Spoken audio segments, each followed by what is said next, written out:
Hello, it's Magic Phil, and today we have got our star guest. In fact, we've got 3 star guests that are doing their performance here in the UAE, and one place that is very close to my heart. It is the QE2, Theatre by QE2. So joining me on the show, we've got Matt, Tom, and Robin from The Noise Next Door. Hello! Hey Phil, how you doing? I'm very well. You've not just moved in next door to my house, have you? Because they're very noisy. Not yet, but we can do. If that's an offer, then listen, we're looking for a permanent base over here. So if you don't mind having noisy neighbours, then listen, sort us out with a lease. I mean, I've already got them. At least if they sing and dance and do a bit of a performance every night, I think that'd be a bit more better for me than what noises I'm hearing at the moment. Well, welcome to Dubai. Is this your first time here, or have you been here before? This is actually our second time in the UAE. This is our first time, though, doing a children's show. So we're pretty excited to see what the kids of Dubai have got to say for themselves. We can only imagine it's wonderful things. Well, as a kids performer myself, you know how honest they can be and how brutally honest they can be. So you've obviously had children in the audience before when you've done these shows and stuff. What is the most bizarre thing that a child has asked you or told you? Because I know you interact and you kind of get a story from your audience before you go into a song or a poem. So I'm pretty sure that children's wild imaginations have created many answers for you. Yeah, we'll often ask things like, in the past we've asked, what is a superpower you want? And there was one child very confidently shouted out, "I want to be a pig!" Just very certain of it. And that's gold. You never get grown up shouting out stuff like that. This kid wants to be a pig, and we're going to make it happen for him. Brilliant. And did you manage to do it? Did you? Yeah, that one was a tale of hope and pig happiness. Then the next thing we asked was something you're afraid of, and a poor kid was, "I'm scared of ants." Which that's a danger. They're everywhere in the world, and so we really tried to highlight that issue. So there's some powerful stuff we get across in the shows as well. At least he wasn't scared of pigs, or the person that said he wanted to be a pig was scared of pigs. That would have been an interesting turn. Well, you would have created a nemesis. Yeah. Interesting. It must be. So it must be hard, but you guys have obviously got great chemistry, and you've worked together for quite some time, and I still cannot get Ant and Dex Welly's song out of my head. For those that don't know, The Noise Next Door were, of course, on Britain's Got Talent, and improvised a song all about Ant and Dex Wellies. Now, from that, did you have many people stop you in the streets or singing songs and shouting Ant and Dex Wellies to you? That particular song, something about that chorus line really got in people's heads, and we sort of feel like that's our gift to the nation, is just a constant little bit of annoyance. So if ever you're in the shower or buying wellies or whatever it is, if that ever comes to you, then we like to think that it's slightly annoying, and you're very welcome. That's our gift from us to you. And if you haven't heard it, it goes a bit like this. Take it away, guys. Oh my God, I can't remember. We improvised it. I have no memory of it. Come on. How did it go? You even had to dance. It was like, Ant and Dex Welly. The thing is, it's all made up on the spot. Don't know how, we literally will take any suggestion from the audience and turn it into a song in the blink of an eye. So whilst an audience will often remember how the things go, we rarely remember what it is we've done on stage, because the next night we've improvised something new and something different. So whilst, I think Ant and Dex Wellies, but I don't know what the rest was. No, I can't remember the chorus. Because it was, I can make up a new one, but that's not, in the moment we just... Yeah, we sometimes have someone say, "I saw you 8 years ago. Do that bit about chocolate giraffe," and we're like, "What?" It's like asking a teacher. If you took a teacher and you said to a teacher, "Hey, what was it that you saw a week ago on Thursday?" Exactly. They'd be like, I don't know. Same thing for us. The reason we do improv is we can't remember lines or scripts, or indeed things we've ever done. Yeah. So we have to make it up, always on the spot. the dreaded script. Every year I'm at the QE2, Nigel, the technical manager, and of course Rob, always ask for my script, and I'm like, what's a script? What's one of them? Because if you have a script, it can go wrong. Yeah, exactly. But if you don't, then you just make it up on the spot, which isn't too good for technical cues. That's for sure.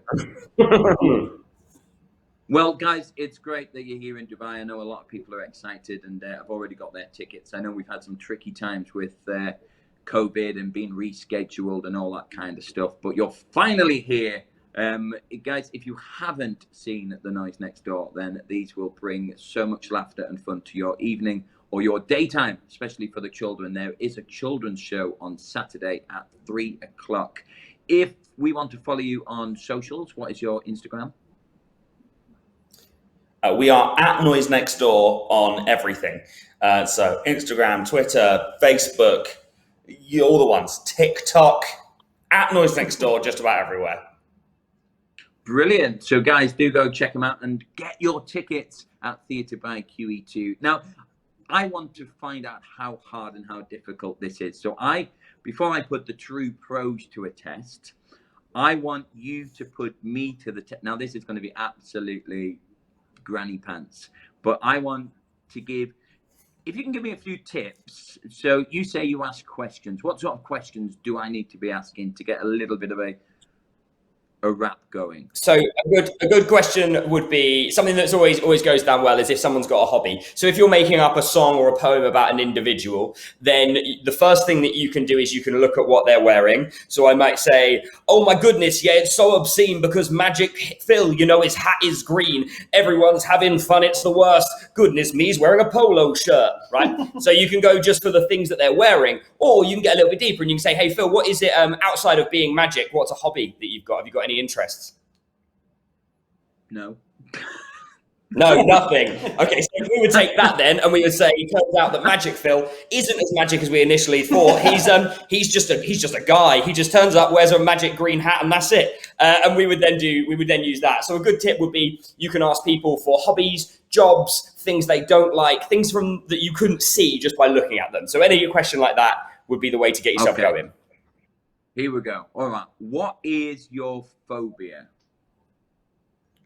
My phobia, you're not going to like the fact you asked this. I'm really scared. This is such a weird thing to say. I don't like spiral staircases.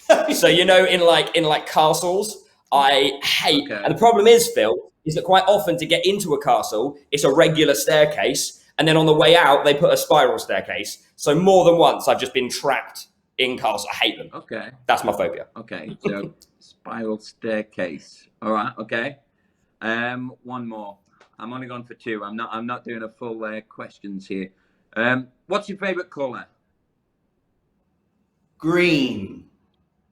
Oh, okay. Here we go. All right. There was a castle. It was green. It was full of stairs. He's got on his face lots of hairs. It was spiral. Those stairs were spiral. Let's get this video going viral. That's a good line. That's a good line. Do you know what? Out of 10, I'd give you, a solid 8 for the spiral viral rhyme, but I'm afraid it's going to be a 3 for on his face. He's got lots of hairs. That's the Oh, that was. But I see you've got a couple of people missing. Maybe we could team up. Well, yeah. Yeah, we're a man down this week, so if you want to join us, Phil, we'll sit you in the corner and not let you speak whilst we're on. Switch my mic off. They often do that anyway. It's all right. Well, guys, thank you so much. I am going to hand over now to the pros of improv. I want you to show us what we can expect on Saturday. All right, so what we'll do, Phil, for you is we'll create a poem just live here about Dubai. We don't know anything about Dubai. We've only been here, as Tom said, once before. So, Phil, just a couple of questions about Dubai from you, really. What's your favorite thing about Dubai? Do you have anything that you love the most about living here? Oh, there's a shop called Daiso. It's like Poundland. You just buy anything in there. Everyone takes the mick out of me because I spend a lot of money in there. I'll trick you out. I bought a rubber chicken once. It's called Daiso, Daiso. did you say? Yeah. Right. That is truly amazing that Phil's favourite thing about living in one of the best cities in the world is there's a shop a bit like Poundland. But we'll move on from that, no worries. Phil, what about, is there anything you don't like about Dubai? Is there any downsides to living here? That's a good question, actually. The dust, it gets very dusty, especially when it's like windy, especially if you've got your washing out. Amazing. All right then. So Phil's favourite thing about living in Dubai is the shop that's like Poundland, Daiso, and the worst thing is the dust. So Phil, this is for you, a personalised poem all about living in Dubai. Take it away. Phil lives in Dubai, and I think that he will win because he never has to spend much money. He loves a Daiso bargain. And trust me, everybody, exactly what he said, but which came first, the rubber chicken or the rubber egg? They say there is dust everywhere, all over the place. The trick, my friend, is to try and cover every bit of your face. Get a regular mask, and you know that it's wise to put it over your mouth, your nose, ears, and eyes. Now, Phil likes a shop like Poundland, and it's really quite obsolete because, Phil, you can find Poundland in every UK high street. The dust is awful, I'm sorry, and I'll tell you on this track, be super careful if the dust gets caught in your bum crack. A poem all about Dubai, just for you, Phil. We hope you enjoyed it. Brilliant. Absolutely brilliant. Guys, if you want to go see these, then do check them out. Get your tickets at Theatre by QE2. That's my next ringtone, I'm telling you. I'm having it. Thanks, guys. Enjoy your time here. And please do check out Daiso. It's brilliant. Cheers, Phil. Thanks for having us on.